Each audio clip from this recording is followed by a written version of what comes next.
అందరికీ నమస్కారం. ఈరోజు మీ అందరికీ నేను వినిపించబోయే కథ వామనుడే.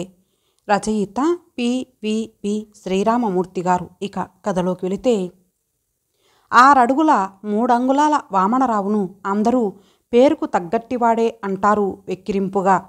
ఎక్కడికి వెళ్ళిపోయారు? హడలి చచ్చాం. తేనెటీగలు దాడి చేసినట్లుగా ఒంటికాలి మీద లేచారు 45 రోజుల తర్వాత ఇంట్లో అడుగుపెట్టిన వామనరావు మీద. భుజాన తగిలించుకు ఉన్న బ్యాగును సోఫా మీద విసిరి కొట్టాడు. కళ్ళద్దాలు తీసి చెమట పట్టిన కళ్ళను తుడుచుకున్నాడు. రోజున్నర రైలు ప్రయాణం చేసి వచ్చాడేమో. బాగా అలసిపోయాడు. వయసు 47 అయినా గడ్డం పూర్తిగా పండిపోయి వారం రోజులుగా గీరకపోవడం చేత జబ్బు పడిన వాడిలా కనిపిస్తున్నాడు. చెమట పట్టిన చొక్కా విప్పి సోఫా మీద పడేశాడు. మిమ్మల్నే వినిపించడం లేదా? చెప్పా పెట్టకుండా ఎక్కడికి పోయారు? సాగదీస్తూ అడిగింది వెంకట్రత్నం ఘయీమని. ఏంటయ్యా, ఎనుబోతు మీద వాన కురిసినట్లు అలా ఉలుకు పలుకు లేకుండా ఉండిపోయావు? ఏ గోదాట్లోనైనా కొట్టుకుపోయావేమోనని ఎంగెట్టుకు తన్నుకున్నాం. అత్తగారు మహంకాళీలా చేతులు త్రిప్పుతూ నోరు పారేసుకుంటోంది. మీరు నోరు మూస్తారా? మెడ మీద చెయ్యేసి వీధిలోకి గెంటెయ్యమంటారా? పిల్లి కరవడానికి మీద పడినట్లయి అత్తగారు వెనక్కి అడుగేసింది. చేసింది వెధవ పని. అంత పౌరుషం తన్నుకొచ్చేసిందే. పైగా ఆ ఏటీఎం కార్డు పోయిందని కంప్లైంట్ ఇచ్చి బ్యాంకులోంచి డబ్బులు తీయడానికి వీల్లేకుండా చేస్తారా? కార్డు దగ్గరుంటే పోయిందని రిపోర్ట్ ఇవ్వడంలో మీ ఉద్దేశం ఏంటట? ఆ కిరాణా వాడికేం చెప్పారు? వాడు అయ్యగారు వచ్చి చెప్తే గాని కిరాణా సామాన్లు ఇవ్వనన్నాడు. డబ్బులు ఇవ్వకపోతే పాలివ్వనని మానేశాడు పాలవాడు. ఆఫీసులో సెలవు కూడా పెట్టకుండా వెళ్ళిపోయారంట. మాటామంతి లేకుండా ముంగిలా ఆ మొహం మీరు. ఏంటి మీ ఉద్దేశం ఏంటట అసలు? మీదకొస్తున్న భార్య చెంప చెల్లు అనిపించాడు వామనరావు. జడ్డి, నంగిరి, జిడ్డుమొహం, దుంపమొహం లాంటి ఎన్ని నీచోపమానాలతో ఎన్నిసార్లు ఎవరున్నారు అనైనా చూడకుండా ఎప్పుడూ తనదే పైచేయి అయ్యి వెలిగిపోయిన వెంకట్రత్నం ఈ హఠాత్ పరిణామాన్ని ఊహించలేకపోయింది. అమ్మో, చచ్చిపోయాన్రా నాయనో! ఒరే కన్నా, చిన్న, రక్షించండి, మీ నాన్న మీద ఏదో గాలి వాలింది అని అరవగానే అత్త కాంతమ్మ పక్కనే ఉన్న చీపురు కట్ట తీసి, నేను దులుపుతానే వీడి దుమ్ము. ఒరే, ఎవడ్రా నువ్వు? ఎక్కడి నుంచి వచ్చి వాలావు వీడి మీద? ఈ నంగనాజి తుంగమొద్దు నీకు దొరికాడట్రా పీక్కు తింటానికి? ఇందాక తిట్టినందుకు కోపం పొగలై సెగలై లోపల నుంచి పొంగుకొస్తుంటే అల్లుణ్ణి మునక్కాల్లా నమిలి పిప్పి చేద్దామన్న కసితో మీదకి రాబోయింది. గదుల్లోంచి కన్నా, చిన్న ఎరకోసం చేప గంతులేసుకొచ్చినట్లు వచ్చారు. అప్పుడే అంట్లు తోమి చీపురుతో ఇల్లు ఊడుద్దామనుకున్న గౌరీ గుమ్మం దగ్గర నిల్చుంది. కన్నా పూర్తిగా తల్లికి సపోర్టు. చిన్న తండ్రికి ఇంట్లో సరైన విలువ లేకపోవడం గమనిస్తూ మనసులోనే కుమిలిపోతాడు గాని అమ్మకి అమ్మమ్మకి ఎదురు చెప్పలేక తన పని తాను చేసుకుపోతాడు. అలాంటి ఆ ఇద్దరూ తల్లి కేక విని బయటకొచ్చి ఈ దృశ్యాన్ని చూసి బొమ్మల్లా నిల్చుండిపోయారు. చూస్తారేంటర్రా వాజమ్మల్లారా, మీ నాన్న మీ అమ్మని చంపేస్తున్నాడు. ఆ చేతులు విరిచి కట్టండి, వీడి పని నేను చూస్తా అని చీర కొంగు బొడ్లో దోపుకొని చీపురు కట్టతో వీరవిహారం చేయబోయింది. ఒసే అత్త, ఇవాల్టితో నీకు నూకలు చెల్లిపోతాయి. ఈ వామనరావు పాత వామనరావు కాదు, ఇది కొత్త అవతారం. ఒరే పిల్లలు, నాకు ఏ పీడ పిశాచం పట్టలేదు. ఈ ఇంటికి ఇదిగో ఈ దెయ్యం పీడిస్తోంది. ఈ దెయ్యం మీ అమ్మ మీద వాలింది. వీళ్ళ పీచ మనుస్తాను అని బెల్టు తీశాడు. హిరణ్యకశిపుని మీదకి దూకిన నరసింహావతారం దాల్చిన విష్ణుమూర్తిలా విరుచుకుపడుతున్న అల్లుని రూపం చూసి కూతురు వెనక్కి పారిపోయింది కాంతం. తప్పుకో, లేకపోతే ఇద్దరికీ దరువులైపోతాయి అంటున్న భర్తకి భయపడి కాళ్ళల్లో సత్తువ సన్నగిల్లి చచ్చుబడుతుంటే, నన్ను పట్టుకుంటావేంటే వదులు అని తల్లిని పక్కకు తోసేసింది. గౌరీ లోపలకు వెళ్ళి ఫ్రిడ్జ్ డోర్ తీసి వాటర్ బాటిల్ తెచ్చి, అయ్యగారు ముందు నీళ్లు తాగండి, కాఫీ కలిపి తెస్తాను, కాసేపు కూకోండి, పీనుగులాంటి ఆ ముసల్దాయి ఒగ్గేయండి అంది. సిగ్గు తెచ్చుకోండి, పనిపిల్లకున్న ఇంగిత జ్ఞానం లేని వెధవలు మీరు. మిమ్మల్ని నరికి పోగులు పెట్టినా పాపం లేదు అని బెల్టు పడేసి సీసా నీళ్లు ఆపకుండా గడగడా తాగేశాడు. ఇంత బీభత్స దృశ్యం జరగడం వల్ల సరిపోయింది. కానీ అదే మామూలు రోజుల్లో అయితే ఆ పనిపిల్లని వామనరావుని అనరాని మాటలు అని కళ్ళల్లో కారం కొట్టేవారే ఆ తల్లి కూతుళ్ళు. ఆ ఇంట్లో వామనరావును చవట దద్దమ్మని చేసి ఆడిస్తారు తల్లి కూతుళ్ళు. బజార్కెళ్ళి కూరలు తేగానే ఆ కూరలు వంపి సంచి దులిపి, ఏంటయ్యా ఇవెవరైనా అప్పనంగా ఇచ్చారా? రోడ్డు మీద పారేస్తే ఏరుకొచ్చావా? ఈ బెండకాయ చూడు నీలానే ముదిరిపోయింది, ఈ వంకాయ చూడు నీ మొహంలాగే మాడిపోయి ఉంది, నా కూతురు ఎలా నెట్టుకొస్తోందో. ఇలా అత్తగారు తిప్పి పొడుస్తుంటే, ఇప్పుడనేం లాభం, తక్కువ కట్నంకి దొరికాడు కదా అని కొనేసి నా మెల్లో ఉరితాడేయించారు. నేను కాబట్టి భరిస్తున్నాను. ఇంకొకరైతే ఎవడితోనో లేచిపోవడమో ఇంకేదో చేసేది. అతగాడికి ఆఫీస్ పని తప్ప ఇంకేమొచ్చు? నంగిరి నాగరాజు నెత్తిమీద 2 చేతులతో మెటికలు విరుచుకుంది. అమ్మా, మధ్యలో దూరానని అనుకోకండి, కానీ ఆ బాబుకేం తక్కువ? 6 అడుగుల మనిషి, ఉంగరాల జుట్టు, చూడసక్కని రూపం, ఏ మాట కామాటే చెప్పుకోవాలా? అదేదో అంటారే, కాకి ముక్కుకి దొండపండులాగా మీరే ఓ సాయి తక్కువ. ఆ బాబు భుజాల కాడికి రారు. అయినా ఏలు జీతం తెచ్చి పోస్తూ నోరులేని ఆ బాబునెందుకమ్మా ఆడిపోసుకుంటారు? అయినా కూరల మార్కెట్కెళ్ళి చూడండి, ఎవలి సంచిలైనా పుచ్చులేని వంకాయ, ముదరని బెండకాయ కనిపిస్తాదేమో. వామనరావు గదిలోకి వెళ్ళాక మెల్లగా అంది, ఒసేయ్, అట్టే మాట్లాడితే రేపట్నుంచి పనిలోంచి పీకి పారేస్తాను, జాగ్రత్త అంది వెంకట్రత్నం కూరలు ఫ్రిడ్జ్లో పెడుతూ. చూడండి, ఈ తాటాకు సప్పుళ్ళకి కుందేళ్ళు జడవ్వు. అయ కష్టంతో బతికేదానికి ఈ గడప కాకపోతే ఇంకో గడప. అమ్మో, ఈ రోజుల్లో డబ్బెడితే బంగారం దొరుకుతుంది కానీ ఉన్న పనిపిల్ల నొగ్గుకుంటే మరో పనిపిల్ల దొరకదు అని సవాలు విసిరింది. కాంతం, వెంకట్రత్నం నోట్లో సున్నుండ పెట్టినట్లు ఉండిపోయారు. ఆ మాటలు లోపల నుండి విన్న వామనరావు ముసిముసి నవ్వులు నవ్వుకున్నాడు. పాల మనిషి ముందు, ఇరుగు పొరుగుల వాళ్ళ దగ్గర వామనరావుని చేతకాని చవటలా చూడ్డం అలవాటైపోయింది ఆ తల్లి కూతుళ్ళకి. కొంతకాలంగా ఆ ఏటీఎం కార్డు లాగేసుకొని చేతిలో పైసా మిగలకుండా చేసేశారు. వాళ్లే డబ్బులు డ్రా చేసుకొని వాళ్లే బజార్ పనిచేయడం, పండుగలు పబ్బాలు వస్తే అప్పులు చేయడం, వాటిని తీర్చమనడం. నా దగ్గర డబ్బులు ఎలా వస్తాయి అని వామనరావు అంటే, పెళ్ళాం పక్కలో పడుకోగలవు కానీ సరదాలు తీర్చలేవు అని అత్తగారు నాలుక బయట పెట్టి ఎగతాళి చేస్తుంటే వెంకట్రత్నం కిసుక్కున నవ్వడం రాను రాను ప్రాణ సంకటంగా మారింది వామనరావుకి. ఇటీవల పెద్దోడు కూడా అతని చేయి దాటిపోవడం, నిర్లక్ష్యంగా జవాబివ్వడం జీర్ణించుకోలేకపోతున్నాడు. ఆలోచనలో పడ్డాడు. పొరపాటు ఎక్కడ జరిగింది? తనింత పిరికివాడు కావడానికి దారితీసిన పరిస్థితులేంటి? ఎక్కడో చదివిన అరిస్టాటిల్ సూక్తి గుర్తుకు వచ్చింది, మంచితనం ఎక్కువైతే అది చేతకానితనంగా మారిపోతుంది అని. వామనరావు బుర్రలో కందిరీగలు ఏదో చేయాలి అన్న ఆలోచన తర్వాతే ఈ తిరుగుబాటు. ఆలోచనల్లో ఉన్న వామనరావు గౌరీ కాఫీ కప్పుతో కళ్ళ ముందు కనిపించేసరికి ఈ లోకంలోకి వచ్చి కప్పు అందుకు కాఫీ తాగి జేబులోంచి పర్సు తీశాడు.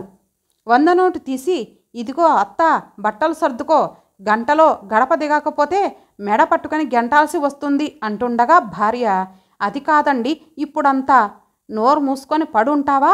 బెల్టు దెబ్బల రుచి చూస్తావా? ఇన్నాళ్ళు నా సహనాన్ని పరీక్షించారు. మీ నుండి నా బంధువుల్లోనూ ఆఫీసులోనూ చులకనయ్యాను. గౌరీ, దీని సూట్ కేసు సర్ది రిక్షా పిలువు అన్నాడు. అలాగేనయ్యగారు. అమ్మగారు, మీరు లోనికెళ్ళండి, అయ్యగారికి కోపం తెప్పించకండి, తానానికి నీళ్ళెట్టండి. బాబు, పెదబాబు, నాన్నగారికి గెడ్డం బాక్స్ ఇయ్యి అంది.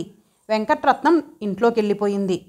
వామనరావు రాకను దూరం నుండి గమనించిన అటెండరు మరియు దాసు, అయ్యా అందరూ చూడండి, వామనరావు వత్తండు, ఇయాల మన ఆఫీసులో పెళ్ళే పెళ్ళి అని అందరికీ చెప్పేసి చేతులు దులుపుకొని వామనరావుకి ఎదురెళ్ళి, ఏటి బాబు, తమరి అడ్రస్ గల్లంతైపోయిందేమో అనుకున్నాం వెక్కిరింతగా అన్నాడు.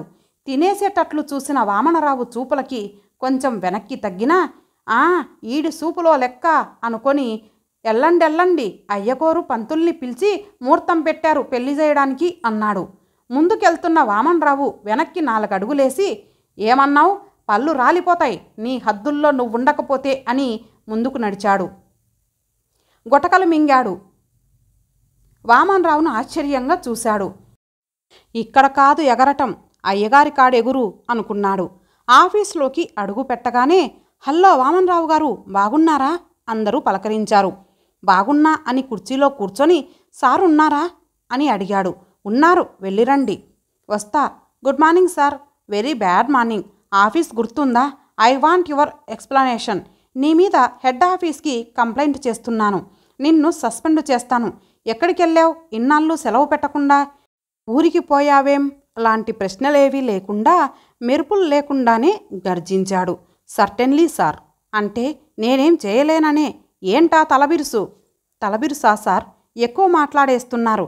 బహుశా మీకు బీపీ ఎక్కువయిందేమో అనుమానంగా ఉంది. మళ్ళీ కలుస్తా. What nonsense you are talking? నాకు బీపీ అంటావా? నిన్నేం చేస్తానో తెలుసా? ఆవేశంగా కుర్చీలోంచి లేచాడు. ముందు మంచినీళ్లు తాగండి సార్, ఆ తర్వాత నన్ను సస్పెండ్ చేద్దురు కానీ కారణమేంటో చెప్పి. నిన్ను సస్పెండ్ చేయడానికి నేను కారణాలు చెప్పాలా? సెలవు చీటీ ఇవ్వకుండా వెళ్ళావు, డ్యూటీకి గైర్హాజరయ్యావు, ఫైళ్ళన్నీ నీ అరలో ఉంచి తాళాలేసుకెళ్ళావు. ఈ ఆరోపణ చాలదా నిన్ను సస్పెండ్ చేయడానికి? Cool down sir, cool down అని బయటికెళ్ళి, అమలగారు ఓసారి వస్తారా?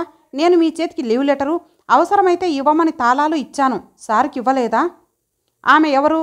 ఆమె నీకు ఆఫీసరా? నీకు సెలవు ఇవ్వనని నేను రిజెక్ట్ చేస్తే ఆమెకిచ్చి పంపుతావా? పీకల మీద కత్తిలా ఫైళ్ళు పెండింగులు, నా మాట కాదని నిర్లక్ష్యంగా వెళ్తావా?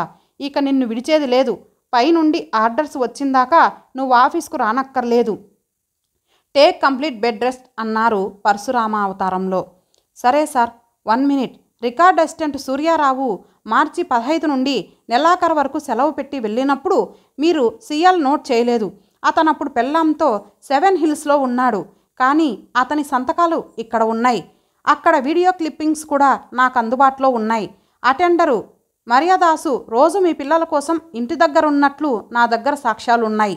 మీరు అప్సరా హోటల్లో ఒక ఆమెతో ఉన్నట్లు నా దగ్గర రుజువులు ఉన్నాయి.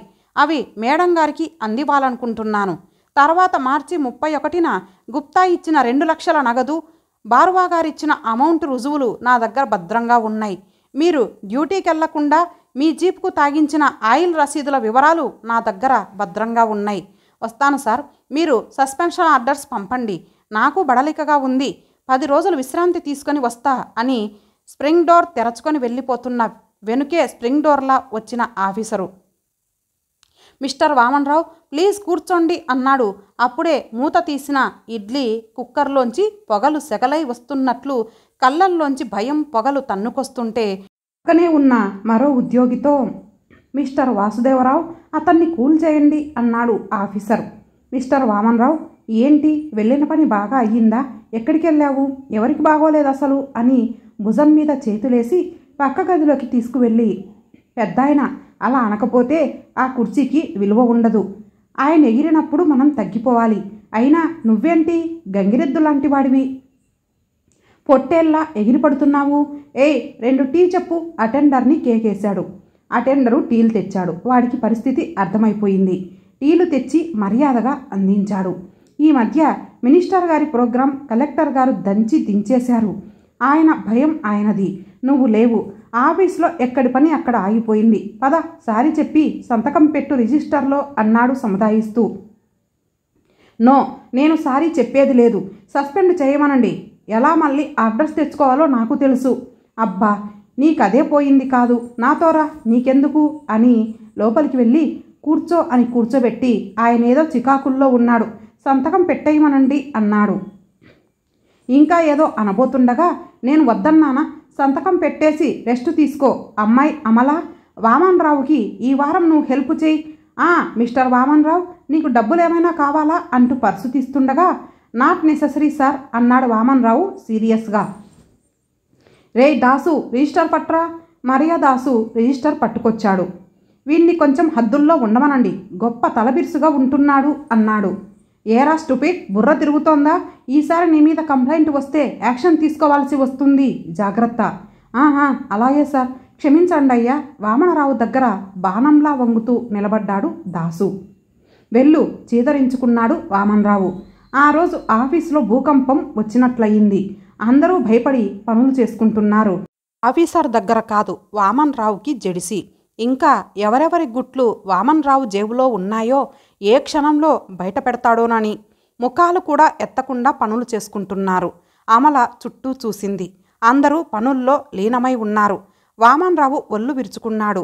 యా అన్నట్లు ఎడం చెయ్యి 4 వేళ్లు మడిచి బొటనవేలు ఎత్తి మెల్లగా అంది నవ్వుతూ. కళ్ళతోనే కృతజ్ఞతలు తెలియజేశాడు వామన్రావు. 2 నెలల క్రితం వామనరావు ఒక్కడే ఆఫీస్లో కుర్చీలో కనిపించాడు. ముఖంలో దిగులు, నైరాస్యం. ఏంటి సార్, ఎందుకలా డీలాగా ఉన్నారు? వామన్రావు చెప్పాడు ఇంటి పరిస్థితి. కొడుకు తరిమేస్తే కరుణించి అత్తగారిని ఇంట్లో పెట్టుకున్నాడు. ఆవిడ రాను రాను కూతుర్ని చేతుల్లో పెట్టుకొని ఇంటి మీద పెత్తనం చెలాయిస్తోంది. భార్య విలువ ఇవ్వదు. తలకు మించిన ఖర్చులు. పిల్లలు పాడవుతున్నారు. మనశ్శాంతిగా తిరిగొద్దామంటే ఆఫీసర్ సెలవు ఇవ్వనంటాడు. ఇంటి నుండి సెలవు పెట్టి ఉండిపోయిన వాళ్ళు, సెలవు నుండి వచ్చి సంతకం చేసిన వాళ్ళు ఎంతోమంది. వాళ్ళనేం అనడు. పైగా అందరూ చేయక వదిలి వెళ్ళిన పనిని రాత్రి 10 అయినా పూర్తి చేసినా తనకి లీవ్ ఇవ్వనంటాడు. పైగా కేకలేస్తున్నాడు. నాకైతే ఏ రైలు కిందో తల పెట్టేయాలనిపిస్తోంది. ఎప్పుడూ చూడని కన్నీరు వామనరావు కళ్ళల్లో చూసిన అమల, పదండి క్యాంటీన్కెళ్ళి వద్దాం అని కాఫీ ఇప్పించి అన్నీ బోధించి వెనకటికి ఓ పాము బ్రహ్మదేవునితో నన్ను చూసి అందరూ పారిపోతున్నారు, నేనేం చేసేది అని అడిగిందట. బ్రహ్మ వాళ్ళని కరవకు అన్నాడట. కొన్నాళ్ళ తర్వాత స్వామి, నేను మీరు చెప్పినట్లే కరవకపోయినా నన్ను రాళ్లతో కొడుతున్నారే అందట.